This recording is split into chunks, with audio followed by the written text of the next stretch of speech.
Dawson Rider Review.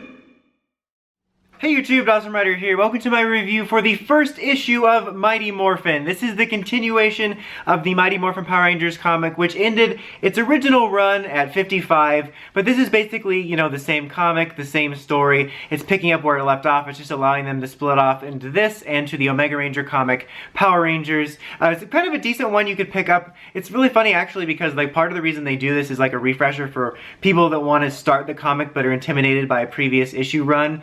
And this one isn't necessarily a bad place to pick up, but I feel since the last issue kind of left off with who is the Green Ranger, and then you're picking up with that here, if you were just reading this for the first time, you might feel a little bit lost. I don't know. Maybe that's just me because I'm, you know, into the storyline. But whatever. Point is that this is basically a continuation. It definitely didn't feel like a super new and different like entity from the main comic. It felt like just the start of a new arc, but I thought it was a solid first start. And just to get it out of the way at the beginning, I'll discuss it more in a minute, they did not reveal the identity of the Green Ranger yet. Apparently that's going to be a little bit more of a mystery, but again, I'll touch on that later, but I wanted to bring that up first. But we start with actually some flashbacks to some battles on Eltar with some other characters that are involved with Zordons, the Eltarian Guardians or something. I really like their designs. I'm not sure if they're meant to be just Ranger-esque or if they're actually Rangers, but regardless, they look Ranger-esque. And I really dig their designs like a lot. I always love stuff like this. This is one of my favorite things about the comic. I feel like they did it a lot in Go-Go,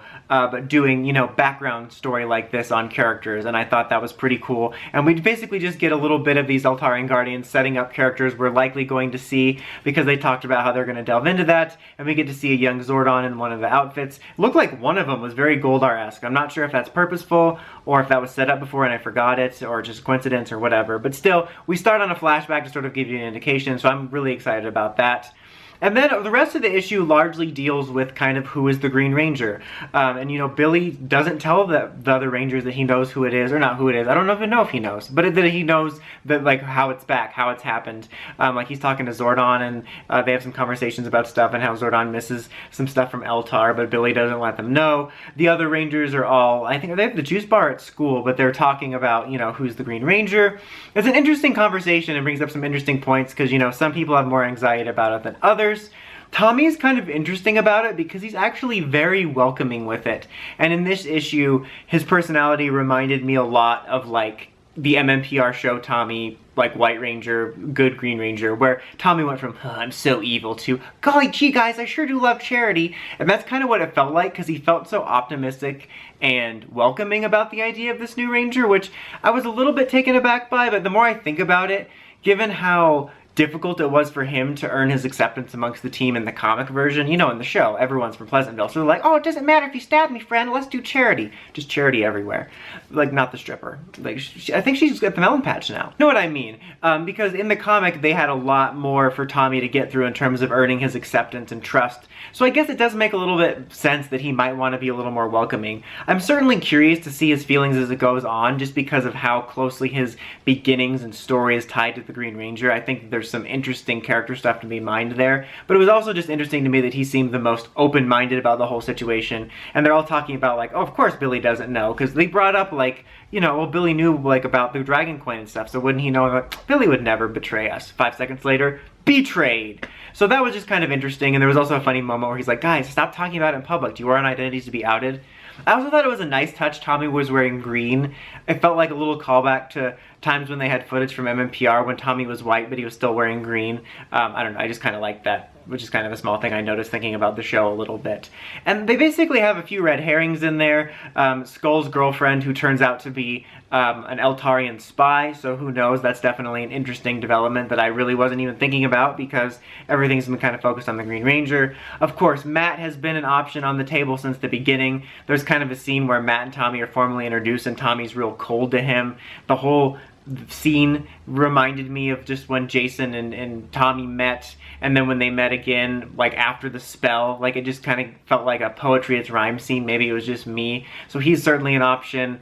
They're kind of almost doing, in a way, what they did with the Gold Ranger, where you have all these kind of options out there of who it is. Because then we have a panda monster attacking, because the monsters are sending it out in Zed's absence for Zed, and the Rangers show up for it. And of course, new Green Ranger shows up, and he's very stoic and silent. The only time he speaks is when he says, like, Dragon Dagger, power up, and he slashes it. That sounds like the old toys where he pushes it, like, Dragon Dagger, power up!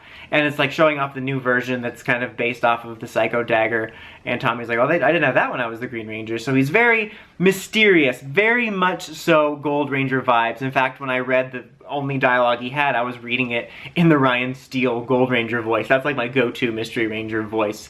So they're definitely going with the mystery aspect of that. And like I said, it ended with the whole thing about the Eltarian spy. But it was a very solid first issue. Like, I was really hoping to find out who it was in this issue. They definitely put more evidence towards it not being Draken, because they, I think it was Adam that brought up, like, oh, it's totes Draken. But when Green Ranger appeared, they called in and asked Alpha if Draken was in his cell, and he was.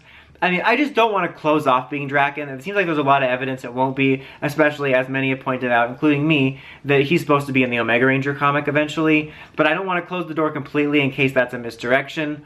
There was an interesting interview given about this, about how they originally had different plans about the rollout of the Green Ranger, and it kind of changed when they separated the two comics. I don't know if that means the timetable changed or the identity changed. Maybe they originally wanted it to be Draken, I don't know. But they say that I think people will be happy with it, and there's going to be a bit of a mystery element, which I actually kind of dig. I mean, it's certainly, been there, done with that with the Gold Ranger and then the Phantom Ranger, although we never found out who he was. Come on, comics, let's do it. We can reveal Boom Comics Phantom Ranger, and that way if people are upset by it, you can say, hey, it's the Boom continuity. That's not what this is about, though. But I kind of dig the mystery element. I think it's kind of cool. I really do dig the new Green Ranger costume. Like a lot of people, I rolled my eyes when this first came around, like, oh, more Green Ranger pandering. But I like the suit so much, and I like what we've seen, that I'm actually really into this. I'm looking forward to it. And I'm liking the stuff with Eltar, and the little stuff with that. So it wasn't like a groundbreaking issue or anything huge, but I thought it was a very solid first start that is definitely keeping me interested. I would give it an 8. But what do you guys think of the beginning of the Mighty Morphin arc? What do you think of the Green Ranger stuff? Who do you think it is? Who do you want it to be? Let me know in the comments as always. Until next time, like, comment, subscribe, and climb the steps and ring that bell so you can just know my videos. Dawson Ryder, signing out.